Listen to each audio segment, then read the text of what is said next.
el honor de moderar este panel de unas personas excepcionales y unos profesionales magníficos, con lo cual mi intervención será muy corta.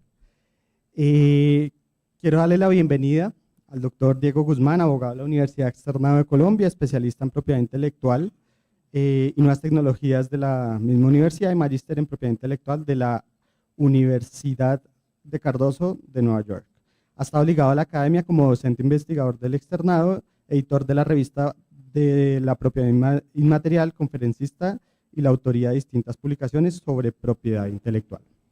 Asimismo, nos acompañan en el panel el doctor Abel Martín, de quien ya hicimos la presentación, el doctor Paolo Lanteri, consultor de reconocido prestigio internacional en Derecho de Autor, en especial en el área digital. Durante más de 15 años ha asesorado a gobiernos a nivel internacional. Actualmente es consultor legal en el sector de Derecho de Autor e Industrias Creativas de la OMPI en Suiza.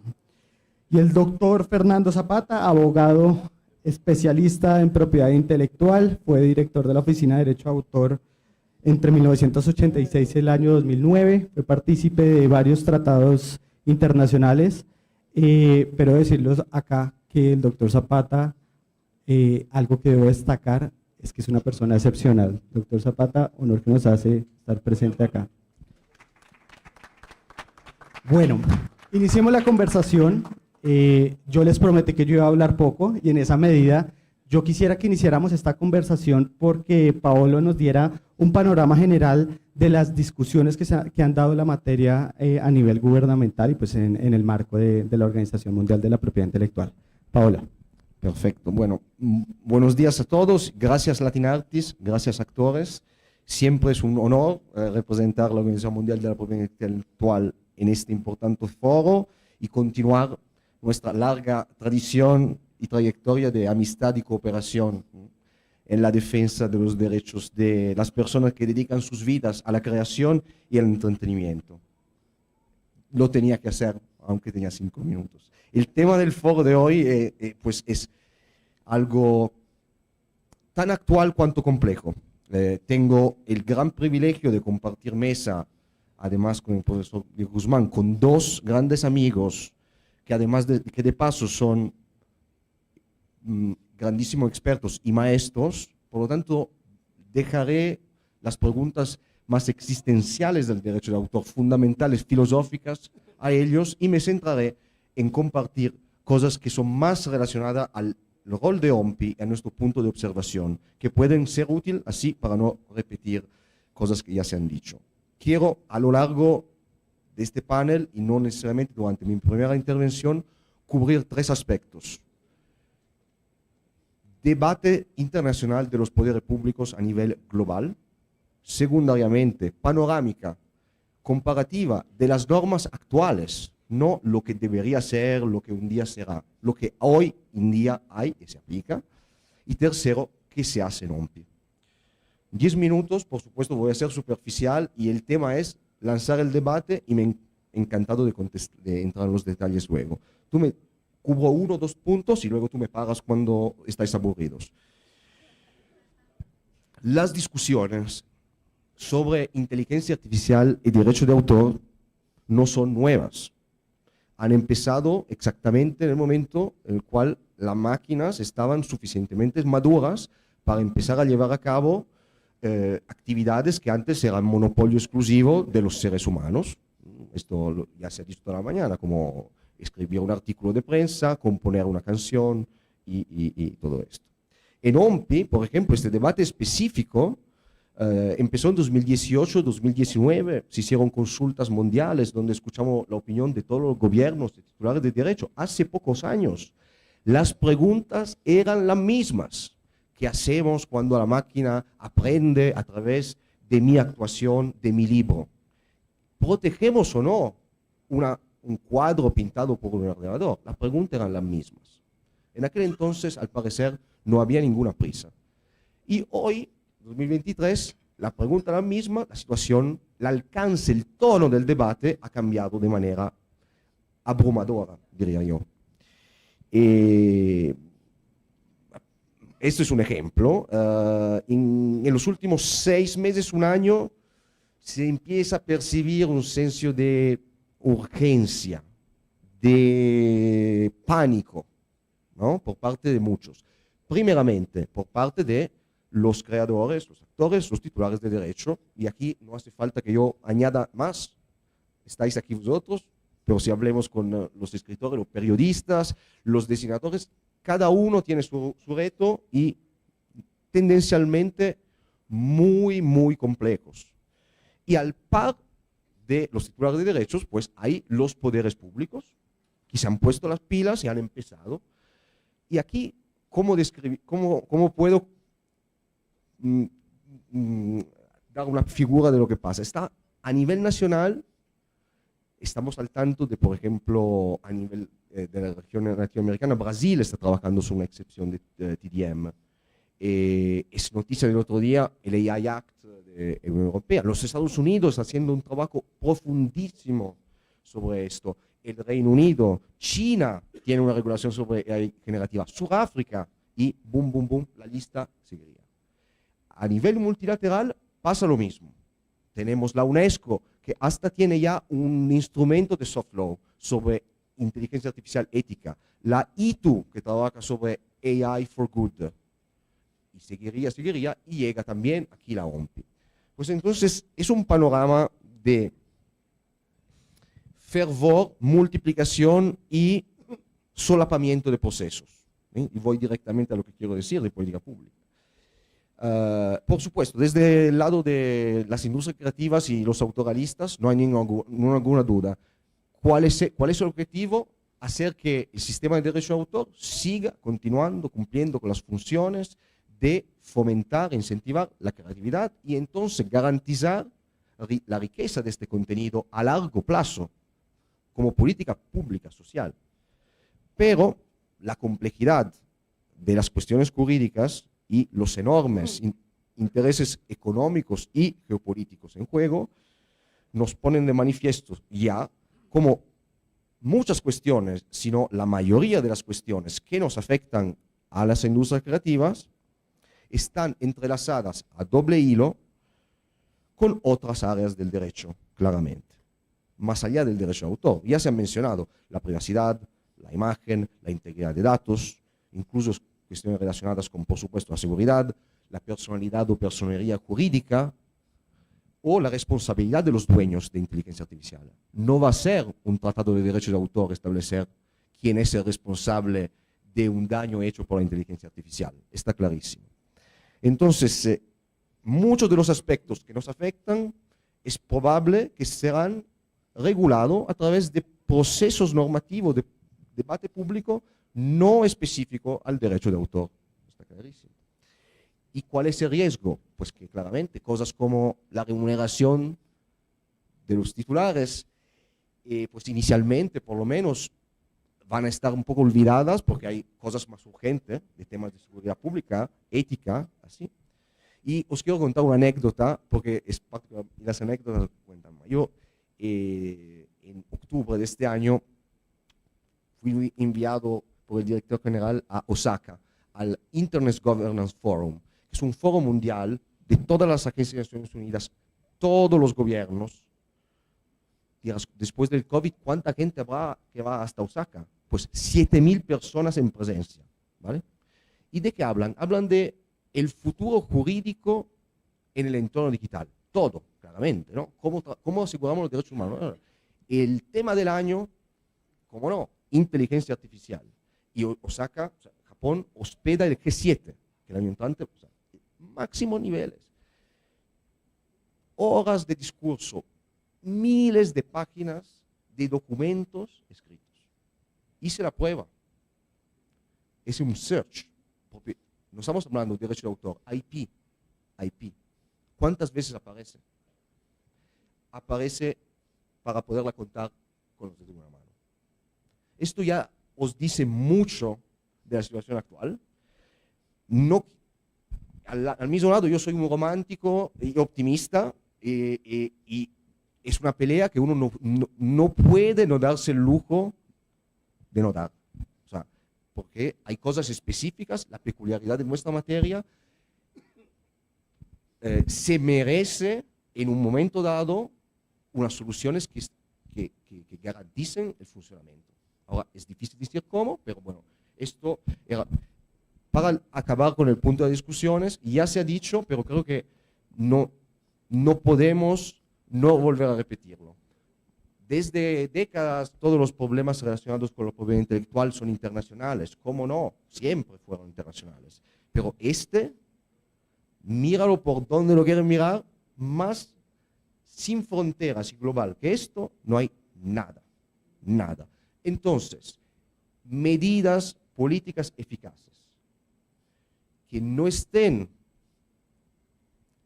coordenadas, compatibles a nivel internacional bajo la perspectiva de principios comunes. Y no estoy hablando necesariamente de un tratado, pero si no hay esta finalidad común de principios, que en este momento os digo no hay, pues se quedarán corta y no resolverán el problema, porque eso está claro.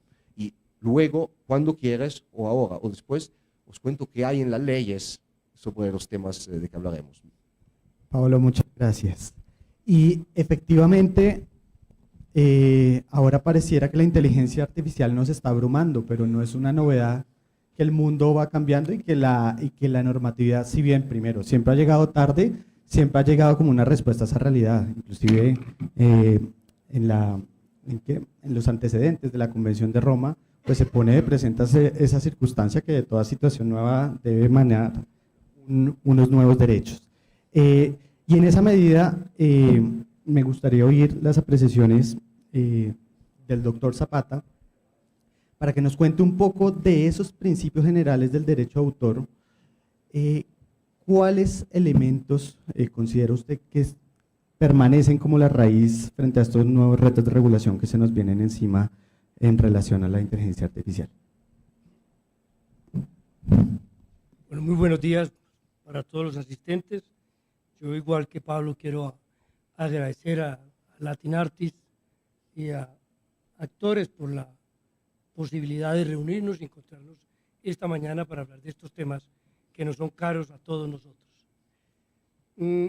Santiago, querido, esa no es una pregunta fácil, como nada de lo que se está diciendo y preguntando ahora.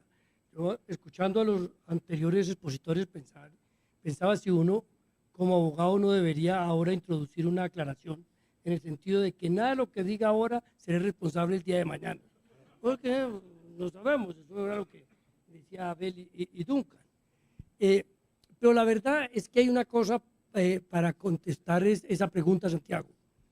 El que menos asustado debe estar es el derecho de autor. Lo digo como entelequia, como construcción jurídica, porque finalmente el derecho de autor es producto de un bim bang, como fue la imprenta. ¿Sí? Recordarán, las mismas discusiones de ahora, de lo que decía el señor, lo que dijo el otro, se daban en 1600, que con la imprenta, que con la impresión del conocimiento, se iba a acabar el conocimiento acumulado en las personas, porque se iba a quedar en los libros. Y tras de eso apareció el derecho de autor, y el derecho de autor ha sido dinamizado en el curso de los años gracias a la tecnología. Dijéramos que sin desarrollo tecnológico no habría derecho de autor, y tampoco habría la gran fortuna que necesitan los autores y los creadores, y hoy en día los artistas y las industrias, que es la capacidad de control. Y un derecho de autor bien consolidado, bien robusto, le da a los autores y a los artistas capacidad de control. ¿Qué es lo que pareciera perderse en estos momentos? Esa capacidad de control. Cuando uno ve todos los planteamientos de los creadores, no de los abogados, porque los abogados sentimos de manera distinta y diferente las afugias de los titulares de los derechos. Y los titulares de los derechos tienen esas preocupaciones. ¿Voy a ser desplazado? ¿Va a haber una reproducción de mi imagen? Lo que yo creé con tanto esfuerzo hoy en día, nadie me lo va a reconocer. Y todo eso se traduce en la capacidad de control.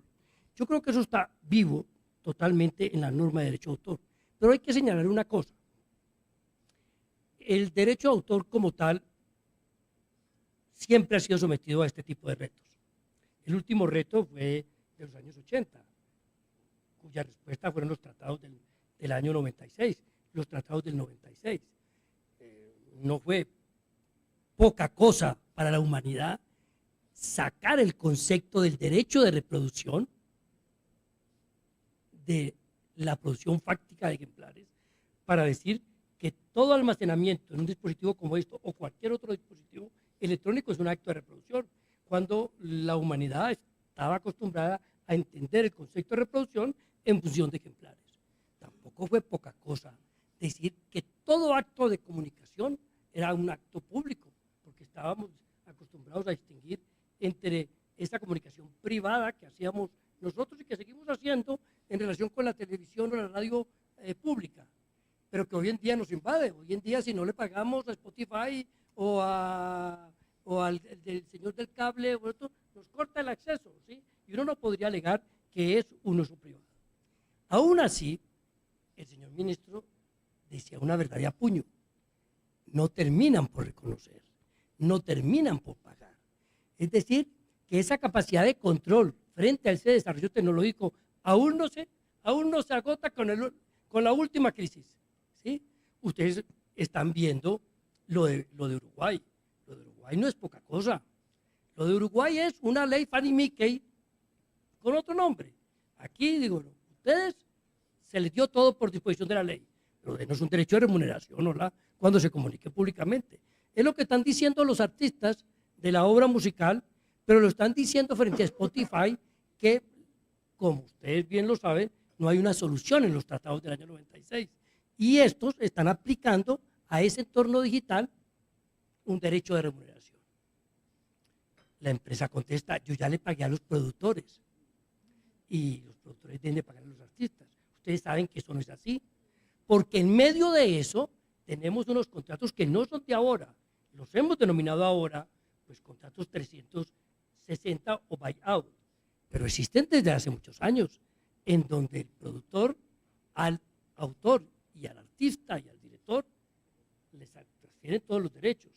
Entonces uno puede verse que incluso hoy en día frente a Spotify los derechos no los cobra el artista, los cobra el productor y el productor se queda con ellos. Entonces hay situaciones que aún no se han resuelto. Ese es el tema de la contratación, y el otro tema que todavía no tiene un vigor absoluto es el tema de la gestión colectiva. Muy bien. Frente a esos dos aspectos nos llega este tema de la inteligencia artificial, que no vamos a repetir porque ya lo han dicho plenamente todos. Pero esto es como decíamos los bogotanos hace unos años cuando hicieron la autopista Bogotá-Medellín, que decíamos que ni iba a Medellín ni era autopista. Aquí lo dijo el autor, lo dices tú, no hay. La inteligencia artificial ni es tan inteligente ni es tan artificial. Quien realmente es inteligente es quien programa, ¿sí? Y esa inteligencia artificial así la hemos visto desde los años 50. ¿Qué sería de la inteligencia artificial sin nosotros? ¿Qué sería de nosotros sin la inteligencia artificial? En vez de estar aquí, estaríamos en Caprecol, como se llamaba antes, o en el Seguro Social, pidiendo una cita. Ahora la hacemos con el asistente virtual, ¿o no? Estaríamos en los bancos en vez de estar acá. Todo eso es inteligencia artificial.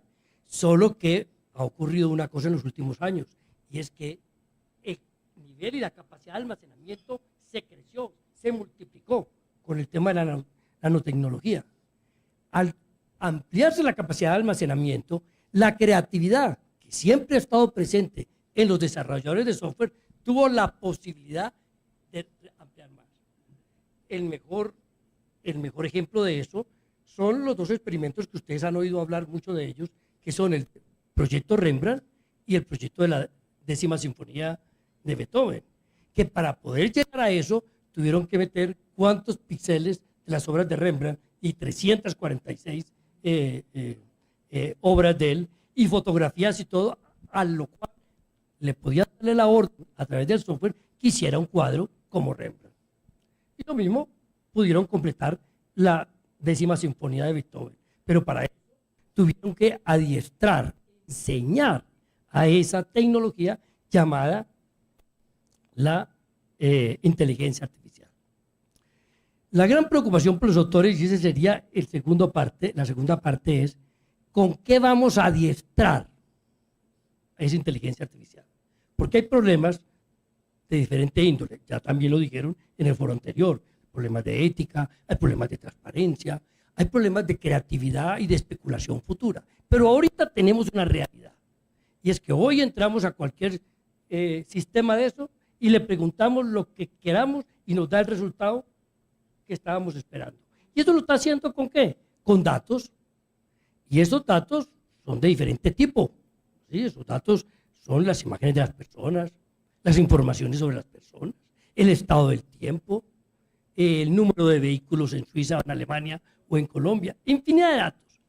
Entre ellos, las obras, las interpretaciones, las producciones creativas, a las cuales no se les denomina como entre nosotros o como entre ustedes interpretaciones artísticas, musicales o audiovisuales, u obras literarias o musicales. Se les llama datos. Y el dato es el rey en el mundo de la inteligencia artificial. El dato es un activo fundamental. El dato es un activo social.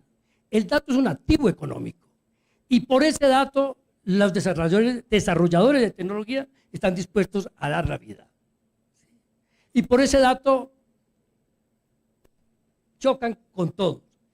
A mí me interesa, me ha interesado mucho, mirar cómo los legionarios de estas desarrolladoras tecnológicas, que son como los del streaming ayer, y los de los satélites más ayer, y los de la radio más ayer, y los de la televisión más atrás, todos. Estos también tienen sus personeros, y estos son legión, y se diseminan por el mundo entero.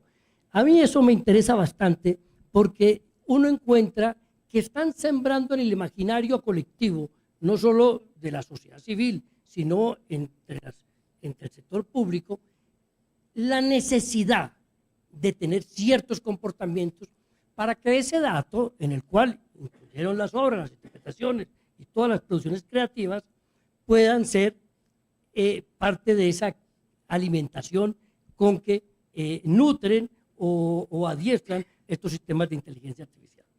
Y yo quisiera compartir con ustedes, no lo que digo yo, lo que yo he escuchado que están diciendo grandes personeros en el mundo sobre lo que debe el derecho de autor ceder para que el dato siga siendo el rey. ¿Sí? Ya hablaremos entonces en la segunda parte. Gracias. Muchas gracias, doctor Zapata. Y justamente usted ya está poniendo de presente los otros aspectos que van a tener una relevancia muy significativa, y frente a eso pues entran en juego otras ramas del derecho que hay que tener en cuenta, y me gustaría que el doctor Guzmán nos haga un panorama general, una mención de los aspectos normativos que trascienden en el mundo del derecho de autor, que van a tener que en su consideración van a tener una gran incidencia en toda esta conversación.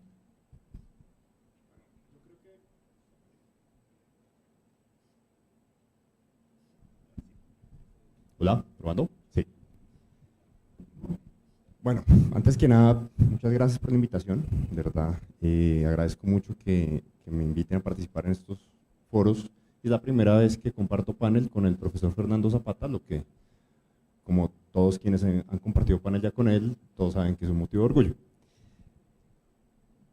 En el tema de la regulación de la inteligencia artificial por la propiedad intelectual, creo que hay varios puntos. Aquí yo iba anotando, yo sé que parecía chateando, pero estaba anotando los puntos que llaman la atención. A una perspectiva legislativa, a una perspectiva judicial, a una perspectiva desde el proceso creativo. Bueno, y otro tema que ya trasciende un poco el derecho de autor, que pienso que es importante también, es lo referente al derecho de imagen.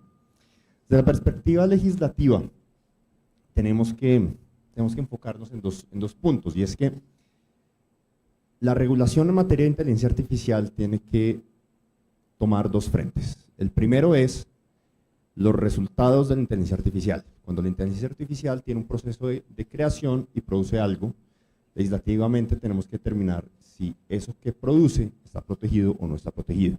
¿Por qué es esto legislativo? Porque cuando vemos nuestras normas en materia de propiedad intelectual, derecho de autor tiene un requisito que es la creación intelectual, que lo entendemos como que sea una creación humana. Entonces, tendríamos que modificar la legislación para admitir que una creación realizada por inteligencia artificial sea considerada una obra protegida por el derecho de autor. El sistema de patentes pasa algo muy parecido, porque entonces el concepto del inventor es también una persona humana, que supongo es redundante, pero tendríamos que modificar la legislación en materia de patentes para permitir que las invenciones desarrolladas por inteligencia artificial también sean susceptibles de obtener una patente. Eso en cuanto al resultado. Ahora, si vemos desde el proceso creativo, es el otro frente que tiene que atacarse desde la perspectiva legislativa. Y es que el proceso de creación se da a través del uso de diferentes obras, de diferente conocimiento. Si yo quiero hacer, como el caso que mencionaba el profesor Zapata, el proyecto Rembrandt, tuve que hacer uso de un montón de obras amparadas por el derecho de autor. Bueno, digamos que en el caso de Rembrandt ya está en el dominio público, pero tomamos un montón de obras con las cuales alimentamos un sistema de inteligencia artificial para que arroje un resultado. Este resultado, ya luego determinaremos si es protegible o no es protegible, pero para poder hacer este proceso tuvimos que hacer unos actos de reproducción de obras amparadas por el derecho de autor. ¿Podemos hacer uso de esto o no podemos hacer uso de esto? Entonces aquí es donde entra la discusión de las legislaciones en materia de usos permitidos del derecho de autor o régimen de excepciones y limitaciones. Vamos a crear unas excepciones y limitaciones que nos permita hacer estos actos de reproducción. Consideramos que las que tenemos en este momento son suficientes. Yo en lo personal considero que no son suficientes para lo que se está haciendo. Y por eso me parece que es como la forma que debe afrontarse una perspectiva legislativa. El legislador debe producir unas excepciones y limitaciones que nos permitan hacer uso en la medida que consideremos que es pertinente en términos económicos para el desarrollo del país, favorecer el uso de las obras amparadas por el derecho de autor para los procesos de creación de inteligencia artificial. Ahora, el segundo punto que parece importante es el judicial. Y para el caso judicial tenemos que diferenciar lo que son las obras creadas por inteligencia artificial de las obras creadas con inteligencia artificial. Esta es una diferencia importante, el por y el con. Porque siempre que pensamos en las obras creadas con inteligencia artificial, asumimos es como el computador que nos crea una obra nueva.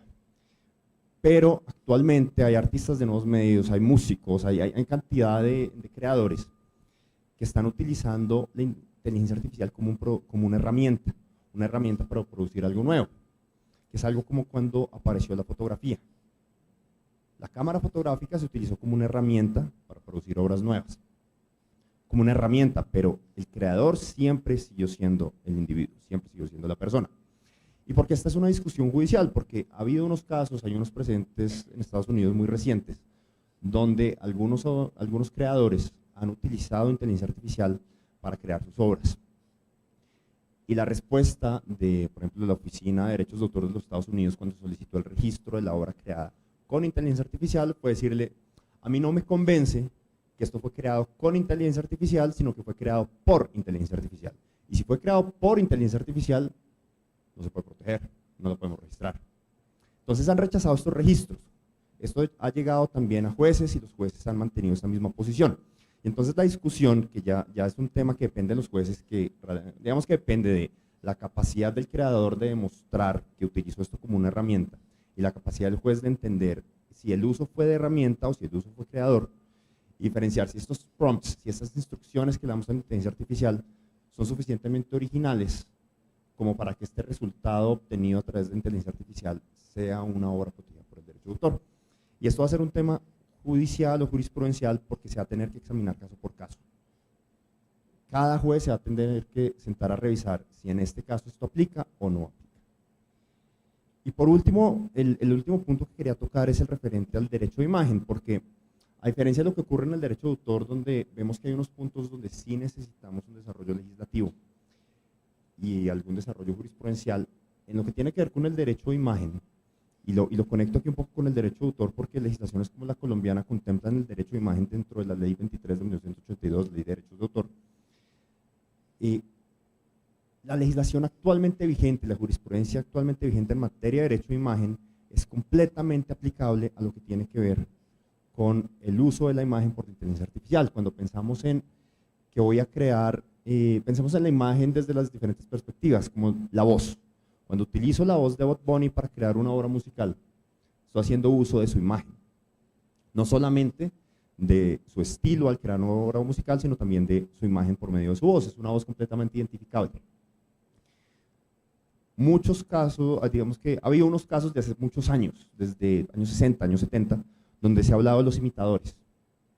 Existe un derecho a imagen cuando mi imagen la está utilizando un imitador.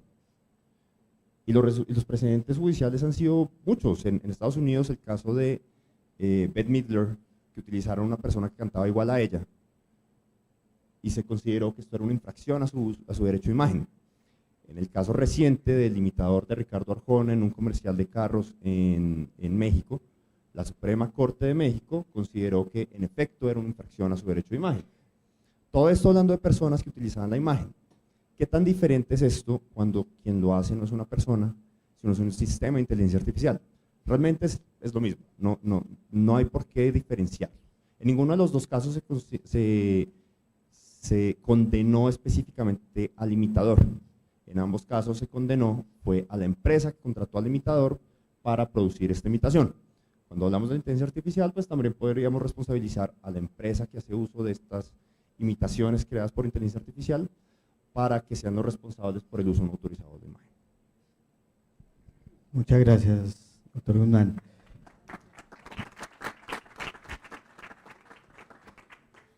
Pues me gustaría también generar como el planteamiento, Abel, si a lo mejor toda esta discusión es una nueva oportunidad para replantear algunas definiciones normativas que se han venido dando desde el mundo del derecho de autor y destacar y resaltar la condición de creador de los artistas e intérpretes audiovisuales. Si a lo mejor este cambio que se nos viene encima y este reto es una nueva oportunidad de mover el tablero nuevamente y reivindicar todas esas situaciones que a lo mejor desde el punto de vista normativo, si bien han tenido unos avances significativos, pues la connotación de creador por momentos pareciera pasarse de largo. Bueno, estoy de acuerdo con el maestro Zapata, y lo hemos dicho también esta mañana, que el derecho de autor nace y se desarrolla de la mano de los avances tecnológicos. Eso es así. Lo que ocurre es que estamos ante una nueva realidad, en este caso virtual, diría yo. Yo creo que lo que hay que delimitar es qué cosas puede generar la inteligencia artificial de manera autónoma, y eso yo mucho me tendrían que convencer para decir que eso está dentro del derecho de autor. Yo creo que eso está al margen del derecho de autor. Habrá que buscar otro tipo de normas especiales para proteger eso, incluso algunas de las persistentes, pero yo creo que hasta tendríamos que hablar de inventar un nuevo derecho en algunos aspectos, ¿vale? Luego están los otros supuestos donde utilizas esa tecnología u otras como una herramienta de tu proceso creativo. Pues ahí sí, ahí siempre seguiremos hablando de derecho de autor en mayor o menor medida, ¿no? Porque una obra creada por inteligencia artificial basada en una obra persistente, pues ya hay soluciones dentro del derecho de autor, ¿no? Siempre y cuando el principio de transparencia quede claro en las legislaciones y el generador de esa obra derivada pues tenga que decir de dónde viene, de dónde ha captado esa información, etcétera. Pero al margen de eso, hemos dicho antes que la inteligencia artificial, igual que el ser humano, puede basarse en obras persistentes que ha leído, en historias persistentes, o puede generar una nueva, en base a informaciones diversas que no están protegidas por el derecho de autor. Entonces, dejando al margen la creatividad autónoma, luego viene el ámbito que sí que puede ser todavía protegido por el derecho de autor, y es cuando el ser humano es quien crea la obra ayudándose o auxiliándose de inteligencia artificial o de otras herramientas tecnológicas. Pero ahí la cuestión, lo que yo planteo, es que el derecho de autor efectivamente se positiviza en la segunda mitad del siglo XIX, fundamentalmente, cuando existía pues el escritor de libros, el compositor de partituras, el pintor y los traductores, que ya en el siglo XIX eran muy importantes, porque si la imprenta multiplicó la capacidad de reproducir obras literarias, los traductores facilitaron la mayor expansión del conocimiento a nivel mundial, porque obras de otros países, en otros idiomas, los podíamos beneficiar los que no sabían ese idioma, ¿no? Entonces eran los cuatro magníficos de la regulación del derecho de autor en su origen. Esto evoluciona, se inventa el cinematógrafo, el fonógrafo, luego la radio, luego el cine también, la televisión, etcétera. Y el derecho de autor va evolucionándose y yo creo que se va como estirando la goma, ¿no?, del concepto, de los principios dogmáticos del derecho de autor.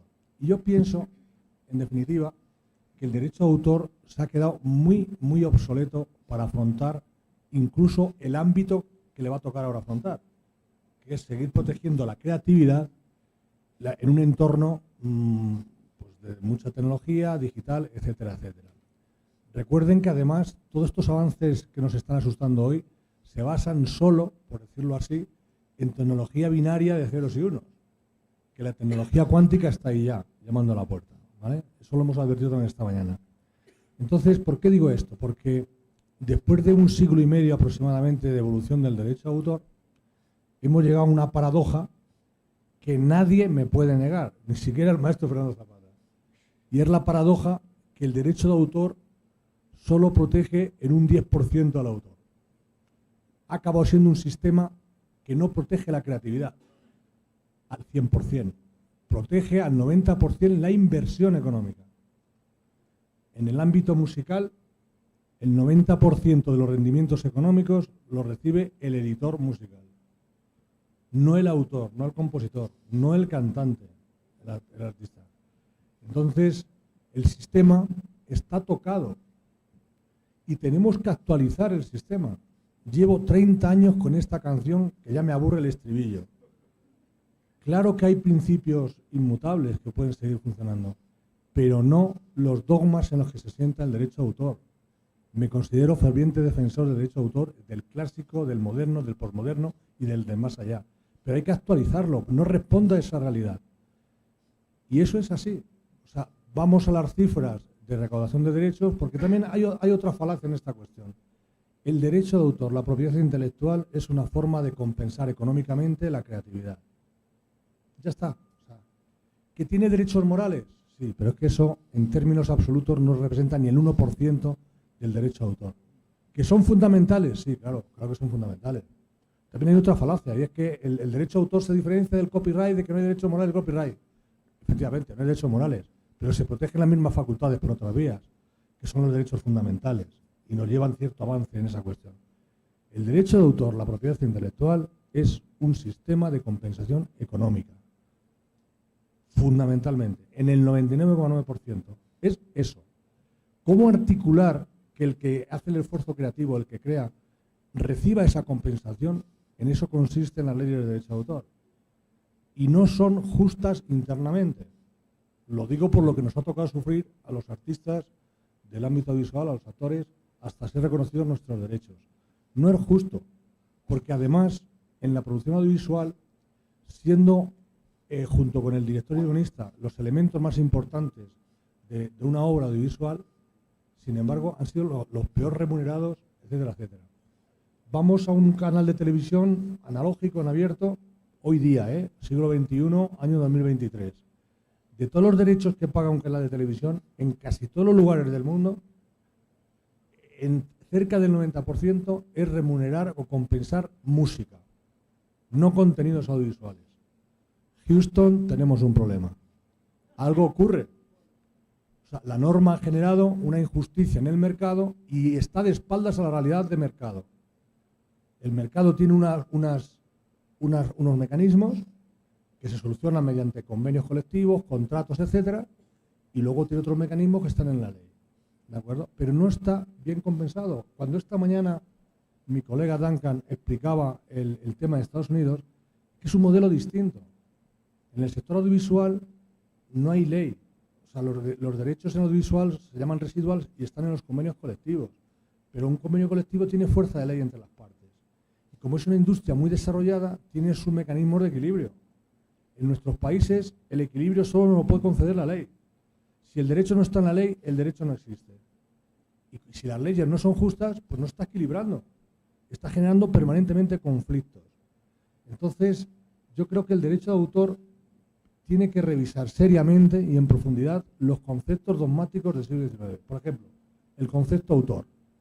Yo veo a mis colegas y me da cierta cosa. Yo no sé cómo decirlo por no faltar, no quiero faltar el respeto a nadie, pero Que estemos discutiendo ahora si una cosa creada por inteligencia artificial tiene originalidad, dónde está el autor, es decir, los elementos clásicos para conformar de que hay una obra original y por tanto hay un creador, un autor, ¿no? El propio concepto autor. El concepto autor hay que revisarlo. No puede ser solo el que escribe un libro, el que hace no sé qué. No puede ser. Se han establecido unas jerarquías creativas que yo me he encargado de rebatir y ahí está. Y no puede ser. O sea, ¿desde cuándo o quién ha dicho aquí que quien escribe un libro, que yo lo puedo escribir y lo he escrito, eso es más importante y tiene un cariz creativo mucho más riguroso que la actuación de un actor que tiene que construir un personaje que lo tiene que actuar? Para mí es más fácil escribir 50 novelas que hacer una actuación en condiciones, porque yo tengo que expresarlo con mis atributos personales. Y entonces nadie que se ha dedicado al derecho a autor durante un siglo y medio ha analizado el proceso creativo humano de nuestra mente para poder saber dónde hay que poner, dónde hay que incidir. Pero el resultado está en que el derecho de autor hoy día ya no protege tanto la creatividad como la inversión. Y yo estoy de acuerdo que hay que proteger la inversión. Si la inversión no hay proyecto y no se producen obras, pero tendría que tener otro régimen jurídico, porque la creatividad es algo muy sagrado. Y con ese espíritu nació el derecho de autor. Hoy día no existe ese espíritu. Pues, constatada esa realidad, tendremos que revisar el derecho de autor, porque si no va a ocurrir lo siguiente: la inteligencia artificial seguirá creando autónomamente cosas. No sabemos qué solución jurídica le vamos a dar. Pero lo que todavía siga creando el ser humano con herramientas tecnológicas, pues no van a estar suficientemente protegidas y van a estar fuera y al margen de la realidad. Por tanto, las leyes no van a ser eficaces para conseguir la compensación de la creatividad. Creo yo que eso es lo que puede ocurrir. Entonces, nos enfrentamos, lo hemos dicho ya más de 20 veces hoy, a una cuestión muy compleja desde el punto de vista legislativo, porque la tecnología va por delante, el derecho va por detrás de la realidad, por tanto el desfase se multiplica. Y hay otro elemento que se ha comentado aquí, es al ritmo en el que se está produciendo esta transformación. Es inasumible este ritmo. O sea, no hay norma que resista este ritmo para que deje de estar en vigencia o obsoleta inmediatamente. Entonces, si no afrontamos esos elementos para poder actualizar el derecho de autor, el ámbito que vamos a reservar a la creatividad humana también se va a ver perjudicada ante esta cuestión. Después de esta enérgica defensa de Abel, me gustaría darle la palabra. Los que inician en los paneles generalmente no tienen el chance de compartir un poco y de interactuar, entonces vamos a tener una ronda de un par de minutos para que pueda haber una recapitulación y manifestaciones frente a lo que se ha planteado. Pues yo, la verdad que me equivoqué y tomé a la letra tus indicaciones de hablar solo 5 minutos, porque en realidad tenía muchísimas cosas que decir, así que ahora me lo voy a tomar con intereses. Aunque, obviamente, después de la intervención de Abel, todo lo que voy a decir cambiará, porque él ha hablado de lo que debería ser la ley, ¿no? Pero bueno, yo no soy un filósofo ni un profesor, así que os quiero contar por lo menos cómo estamos hoy en día regulando los temas, porque hoy y durante un buen tiempo seguirá siendo lo que más cuenta. Y voy a aprovechar por supuesto, la presentación del profesor Guzmán, porque me hizo la tarea mucho más fácil. Dos grandes temas: inputs, cómo aprenden las máquinas y cómo protegemos lo de la máquina. Perfecto, rapidísimo. El marco internacional, de acuerdo con Abel. ¿Quién no está de acuerdo? ¿Cómo podría ser diferente? Claramente no está preparado, nunca nadie podía pensar en una situación actual donde hay una máquina que puede aprender de obras protegidas y crear otro material que puede competir en el mercado con el material creado por seres humanos. Nadie podía imaginarlo cuando se hicieron las leyes internacionales, así que está claro, no está preparado. Hay principios que nos pueden ayudar, que nos están ayudando, que están metiéndose a prueba en los tribunales en estos días mientras hablamos. Abel dices, no son suficientes. Yo no puedo exprimirme al respecto, pero os puedo contar cuáles son los principios, que son muy importantes. Bueno, el primero, el inputs. A ver, la máquina aprenden, ¿sí? ¿Cómo hacen aprenderlo? seguramente hay reproducción, entre otras cosas. ¿Qué dice la normativa internacional? 9 tratados en la materia. ¿Qué dice? Solo una cosa, la regla de las 3 etapas. Pues limitaciones y excepciones tienen que contenerse determinados criterios. Voy muy rápido.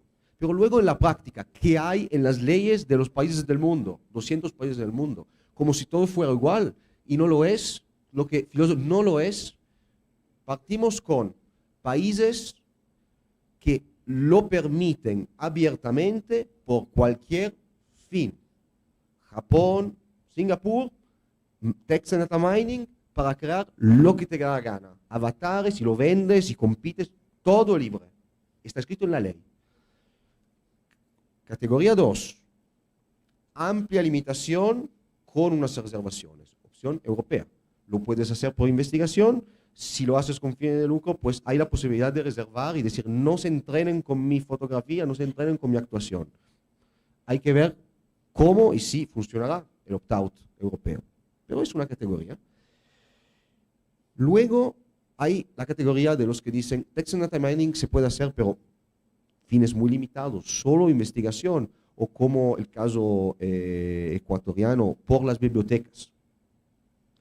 Luego hay los casos muy comunes de Fair Use and Fair Dealing, donde no sabemos de antemano lo que va a ser cubierto, los cubriremos de pronto. Seguramente una parte del Text and Data Mining que se está dando, el Machine Learning, está permitido, de alguna manera va a salir así. Y luego hay la categoría más importante de todos. Y los países de América Latina, con excepción de Ecuador, son parte de esta categoría. La categoría de los países que no regulan el asunto. No dicen nada, nada. Entonces, muy básicamente, y no metiéndome al nivel de los profesores, bien hay un límite de excepción en algún lado que no dice Text and Data Mining, pero que podemos aplicar al caso. Reproducción temporánea, uso privado, investigación, ustedes saben, no lo sé, o hay esto, o lo que utilizas para entrar a la máquina está en dominio público, o necesitas una licencia. No hay nada más. Pero esto, lo que quiero decir es que estamos a años de tener un sistema común. Esta es la realidad. Hoy en día puedes hacer algo en Japón y lo vienes a vender aquí. ¿Y qué pasa en los países de América Latina que no dicen nada? ¿Se puede o no se puede hacer el Text and Data Mining? Y la pregunta segunda es, ¿importa que se pueda o no? Porque a mí me da la impresión que aquí se está haciendo, aunque no se pueda. Y sobre el output, y lo dejo aquí, sobre el output, todo se ha dicho, pero hay pocas cosas claras en este mundo, e incluso menos en el mundo del derecho de autor. Y cuando las hay, pues merece la pena decirlas. A ver, para proteger algo por derecho de autor, hace falta en algún momento un ser humano con una conducta creativa. Está implícito en la normativa. Luego la realidad es más compleja. Cuando esto ya lo contaron muy bien, pero esto hay que decirlo, ¿vale? Y no estoy de acuerdo con lo que dice Abel, que para proteger algo que ha creado autónomamente una máquina hay que encontrar otro derecho. Cuidado. Primero, que me expliquen si hay un interés público en proteger la creación de una máquina independientemente. Nadie nos ha dicho que sirve. ¿A quién estamos incentivando? Porque aunque no esté protegido, se puede comercializar. Así que yo no me lanzaría en decir, necesitamos algo para proteger cuando no hay un hombre.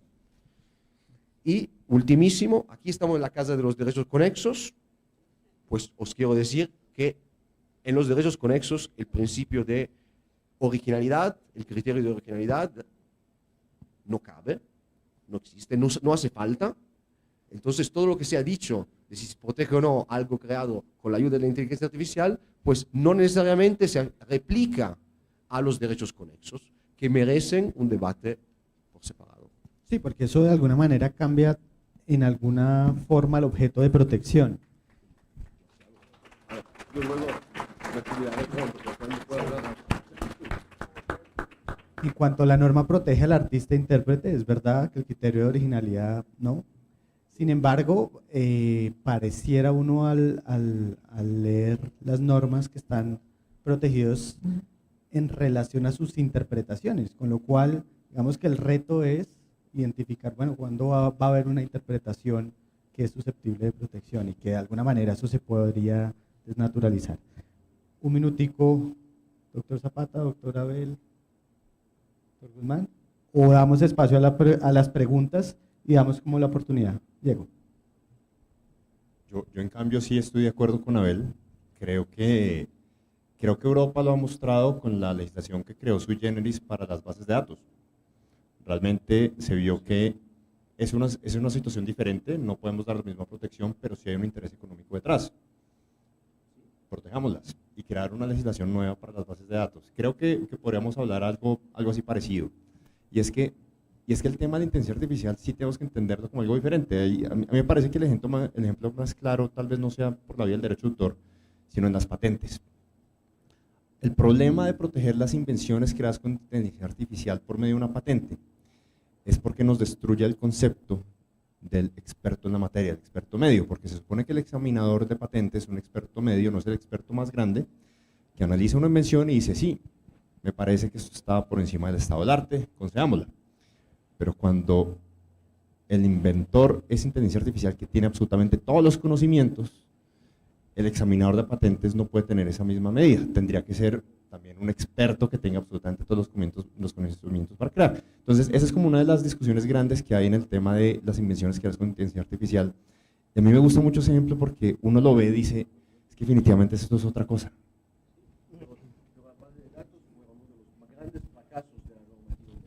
Sí. Yo me salgo de ese debate, porque esa no es mi preocupación. Esa es la preocupación de las grandes tecnológicas. Pero yo tengo una preocupación inicial. ¿Qué hago con las obras de los autores y de los artistas que las están metiendo en el input? Esa es la preocupación de nosotros. A mí, ¿cuál es la preocupación de Google o de Microsoft? No es, por lo pronto, mi problema. ¿Por qué? Porque hoy en día están cogiendo las obras de los autores, las interpretaciones de los artistas, las están metiendo, como bien ha dicho Pablo, en el input de la inteligencia artificial, y eso es como un molino. Al final sale el output, que es otra cosa. Entonces el autor está asistiendo a dos temas. Primero, que le están de la noche a la mañana sacando todo su repertorio sin pedirle autorización, lo están moliendo y al final le dicen, usted se ve aquí, esto es original, entonces habría que iniciar un proceso de plagio, ¿sí? Frente a cada cosa. De manera pues que yo de la noche a la mañana, que fue el mismo proceso de Google Books. Google Books dijo un día, metemos 200 millones de libros, ¿sí? Y cada autor en el mundo que se sienta que cogieron su libro y está allí sin autorización, que demande. Es decir, que los autores, antes de lavarse los dientes todas las mañanas, tenían primero que ir a consultar la computadora a ver si estaban. Y lo grave de eso es que el Supremo americano lo confirmó, porque es que así como el dato es el rey, en Estados Unidos hay una palabra mágica, que es el fair use. Y la palabra mágica, el fair use, es para los Estados Unidos, no para nosotros. Nosotros tenemos un derecho de autor tuitivo, absolutamente tuitivo, ¿sí? ¿Que respondería, Abel, a tu pregunta? Sí, claro, responde.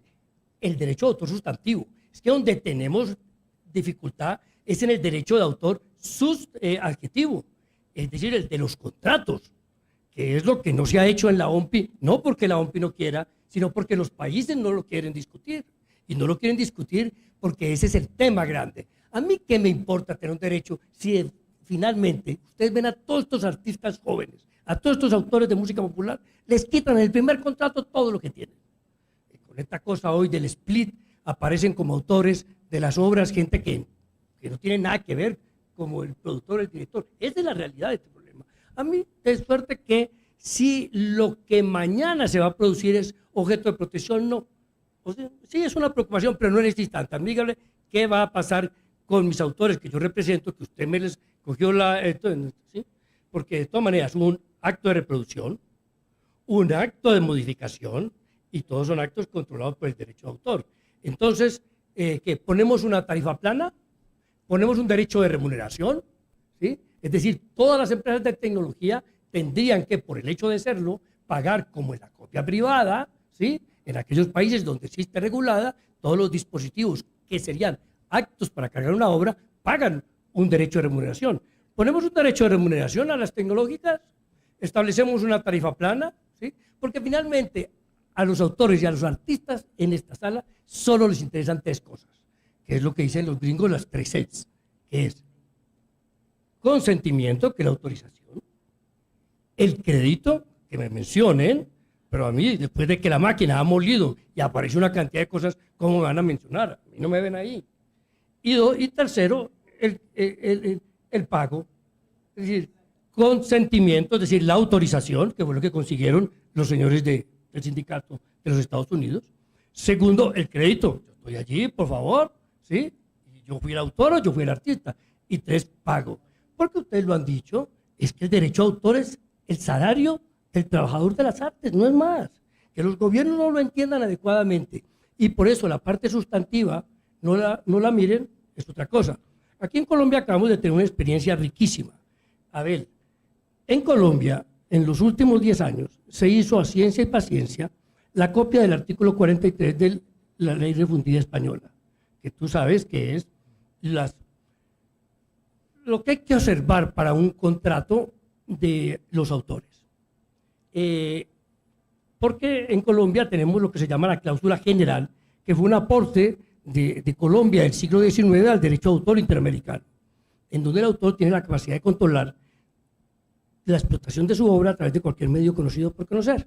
En todos los contratos esa cláusula la invierte.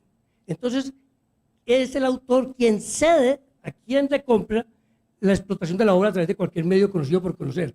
Esto es que quienes hicieron contratos en el 2002 o 2003 no controlaron el streaming y por eso no le están pagando. Están pagando a quienes le vendieron. Entonces, la ley en España eso está regulado en el artículo 43, aquí se copió, ¿sí? Y aquí hubo un avance, porque ese artículo que inicialmente era para los autores, se extendió para los titulares de los derechos conexos, es decir, para ustedes. Son como 6 o 7 situaciones que hay que mirar. Y la última que el legislador incluyó es que será ineficaz toda regulación o todo contrato que incluya formas de explotación no conocidas al momento de la negociación. Bueno, la demandaron 3 veces ante la Corte Constitucional. 3 veces, ¿sí? Eso es derecho adquisitivo.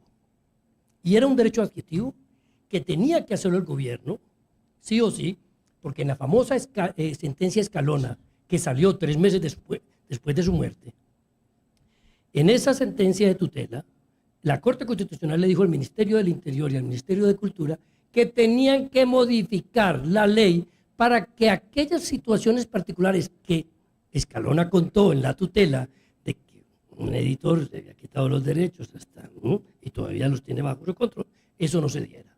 Eso fue lo que hizo el legislador colombiano. ¿Sí? Yo estoy de acuerdo contigo en eso siempre y cuando el legislador cumpla su papel. Por eso para mí era muy útil las palabras del ministro esta mañana. Úseme. Pues yo creo que los autores y los artistas tienen mucho que pedirle a este gobierno que les dé, sobre todo en el tema contractual. De repente no en el sustantivo, pero en el tema contractual y en el tema del fortalecimiento de la gestión colectiva es mucho lo que hay que hacer en este país. Perdón, un minutico. Bueno, se nos acaba el las tiempo. leyes hay que hacerlas bien y luego hay que cumplirlas. Sin eso no hay justicia. O sea, pero hay una cuestión. Yo no quiero entrar en la casuística porque estaríamos aquí 2 o 3 siglos más hablando de casuística. Lo que digo básicamente es que tenemos que hacer autocrítica.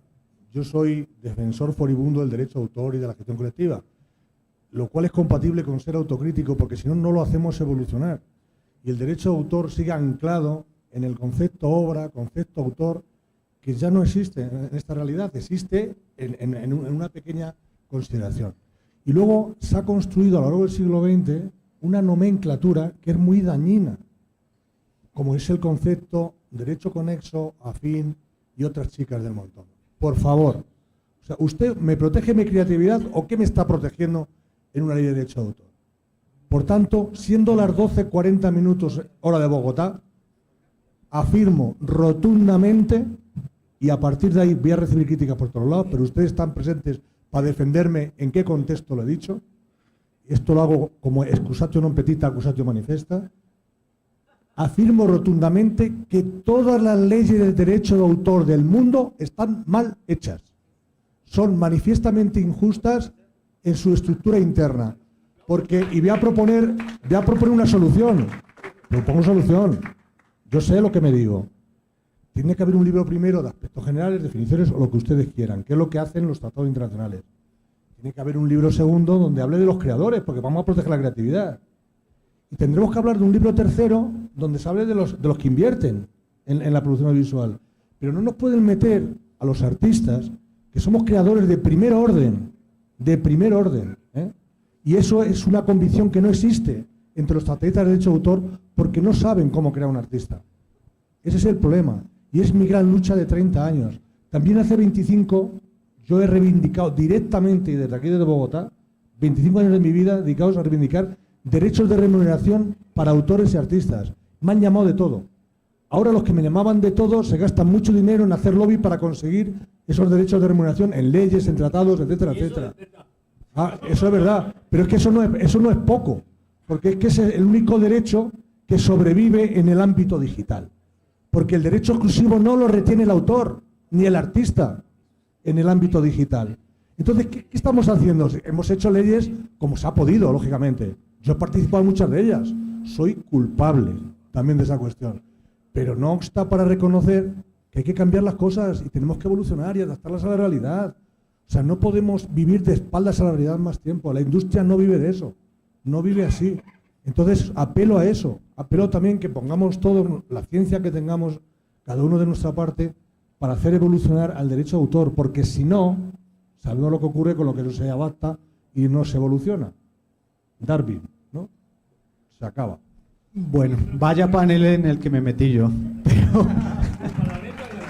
Pero bueno, dos preguntas, dos personas que habían levantado la mano. Solamente tenemos tiempo para dos personas, la doctora Graciela, Margot, a continuación. Queridos profesores,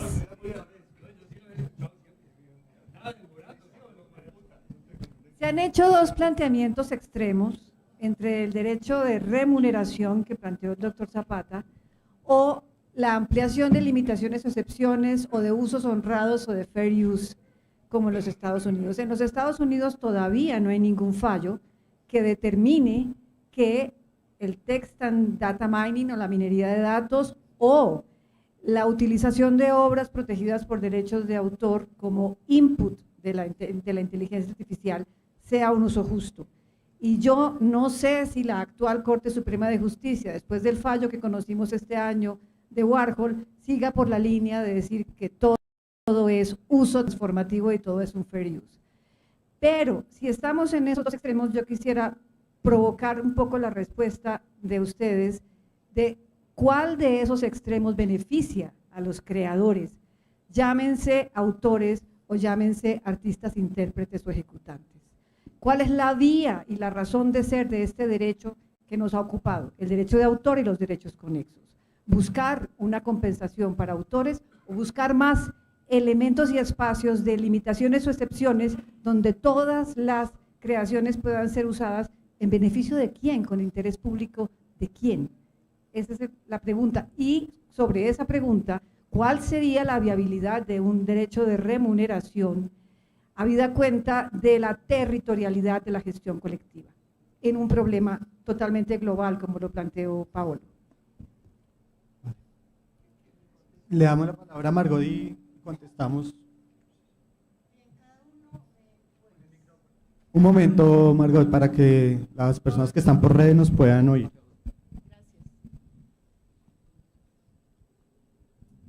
Cada uno puede hablar solamente de lo que conoce.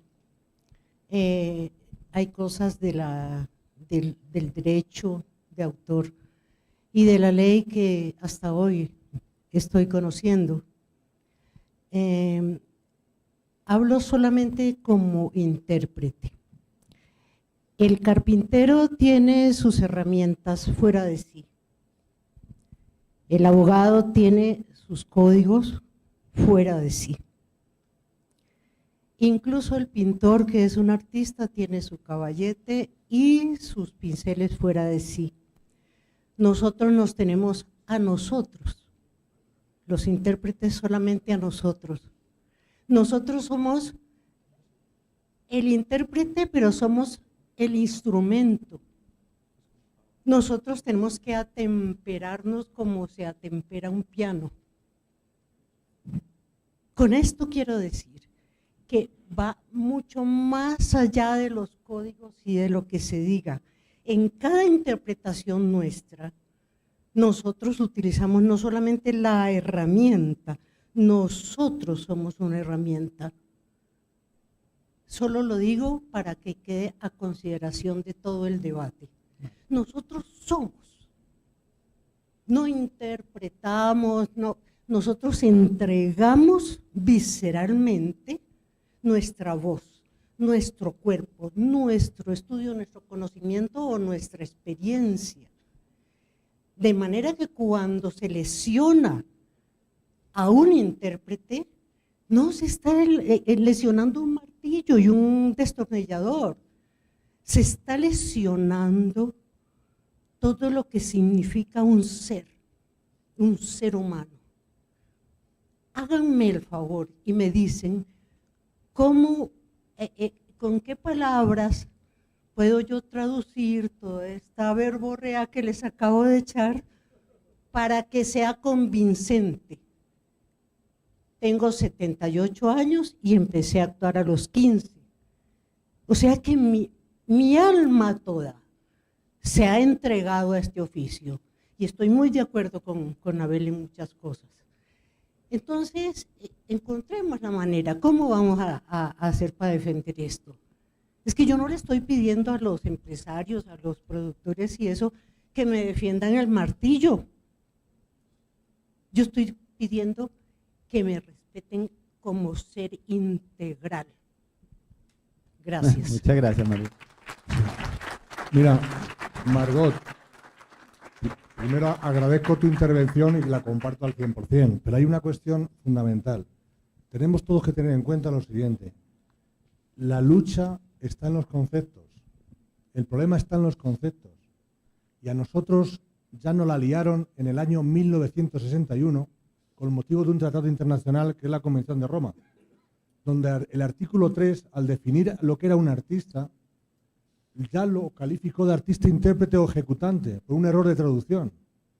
Y entonces, el llamarnos intérpretes a un actor es una ofensa, porque el actor no interpreta. La única interpretación que existe es la interpretación hermenéutica.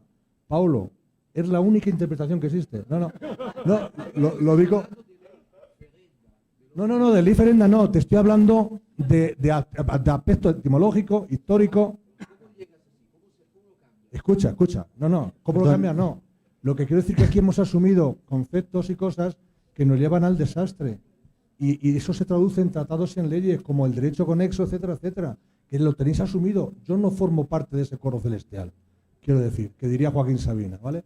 Pero la cuestión no es esa, es que interpretar viene de interpretar la Biblia, los textos sagrados, significa traducir a imágenes, que es como piensa nuestro cerebro, la semántica de las palabras. Es decir, todos los de aquí presentes nos leemos la misma novela al mismo tiempo, pero cada uno nos imaginamos personajes, paisajes y todo de manera distinta, porque cada cerebro es singular, la singularidad del ser humano. Entonces, lo que quiero decir con ello es que el actor actúa, ese es su trabajo.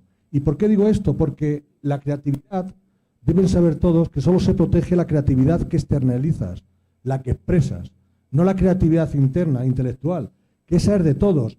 Y yo tengo una tesis, y la mantengo hasta la muerte, que el proceso creativo es igual en todo tipo de creatividades. Hay una parte de aprendizaje que es meter datos al cerebro, hay otra parte de alumbrar la solución del problema, que se llama fase de alumbramiento, lo dice, no lo digo yo, lo dice Warner y la psicología norteamericana, y la neurociencia lo ha confirmado. Y luego está la fase de cómo externaliza esa creatividad. El actor, en la fase previa de estudio, de ensayo y demás, construye un personaje mentalmente y luego lo tiene que actuar. Es decir, lo único que cambia en cada tipo de creatividad es la última fase, la forma en que yo lo expreso. Mis imágenes las expreso en un lenguaje escrito y es una novela, un poema o un guión. Las expreso con pinceles y colores, es una pintura, pero es la imagen ya la tengo aquí construida. Lo que llamamos idea es la imagen de la solución del problema. Cómo la expresemos es distinta. Por eso el actor, su trabajo no consiste en interpretar, consiste en actuar un personaje que ha creado intelectivamente previamente. Esa es la cuestión. Yo sé que esto que digo, para todos los expertos de derecho de autor, jueces, tal, no lo entienden. A mí me ha costado muchos años entenderlo también, pero ya lo he entendido y ya lo defiendo. Estoy absolutamente convencido que se ha cometido un grave error y lo he hablado con cientos y miles de actores de todo el mundo. Entonces no nos autoproclamemos intérpretes porque no son intérpretes de nada, porque eso requiere una obra previa para interpretar. Y mi ley, la española, que es muy moderna, dice el que ejecuta o interpreta de cualquier manera una obra. Y hablo de intérprete, cuidado al artista que le llamemos ejecutante, o sea, ya tiene otras connotaciones, ¿no? Pues se llama artista, intérprete o ejecutante y nos hemos quedado todos tan anchos durante 70 años diciendo lo mismo y durante 70 años hablando de derechos conexos. ¿Por qué? Porque los autores que ya estaban reconocidos, aunque no mantienen los derechos, les producía ampollas el que los artistas pudieran tener derechos de autor. Digo, ¿pero qué me estás contando si hasta en el siglo XIX se llamaba autor al actor principal de la compañía de teatro? Autor se le llamaba a él, no al autor de la obra teatral. Si en el copyright el autor no es la persona que crea, es el titular de los derechos exclusivos. Por eso, con la doctrina del Word for Hire, el autor en Estados Unidos es quien encarga la obra, no quien la realiza. Por tanto, no es necesario reformar, actualizar el concepto de autor, por Dios. Y todo lo que es eso deriva en todas las leyes de derecho de autor. Por eso, acabo como empecé. Todas las leyes de derecho de autor tienen que ser revisadas, estructuradas de otra manera para ajustarlas a la realidad. No hacer esto nos llevará a un engaño de otros 15 o 20 años viviendo del sistema que irá languideciendo y a partir de ahí yo ya no respondo, yo ya lo he advertido. ¿Alguna mención frente al planteamiento de la doctora Graciela? ¿Alguien quiera hacer una mención? Y cerramos para poder avanzar, que tenemos el tiempo. Así como los datos son oro, el tiempo es oro. Estamos un poco retrasados. Doctor Zapata, para yo cerrar. le podría contestar a la doctora Graciela que ambas cosas subsisten, no es una cosa o la otra. Las limitaciones o las excepciones son un compromiso, están pactadas en todos los acuerdos internacionales, incluidos los ACTE. Y los últimos tratados, la nueva generación de tratados, se refiere a ellos como las limitaciones, como el mecanismo para establecer ese equilibrio y ese balance entre los titulares de los derechos y los intereses de la educación, de la cultura, la información y la investigación en general. De suerte que las excepciones tienen que estar allí, sin duda alguna. Ahora, vamos a ver qué tipo de excepciones, ¿sí? Porque profesores muy prominentes lo que están diciendo en Estados Unidos es que el sur de América Latina, lo pongo entre comillas, no permiten prácticamente hacer bases de datos con minería de datos. Solo se puede la inversión privada y sin fines de lucro. Otros dicen que el entrenamiento es vital, pero son millones de datos, es decir, obras, los que se necesitan. Así que ir o pasar o pensar en obras y en autores es una dificultad. Eso es lo que piensan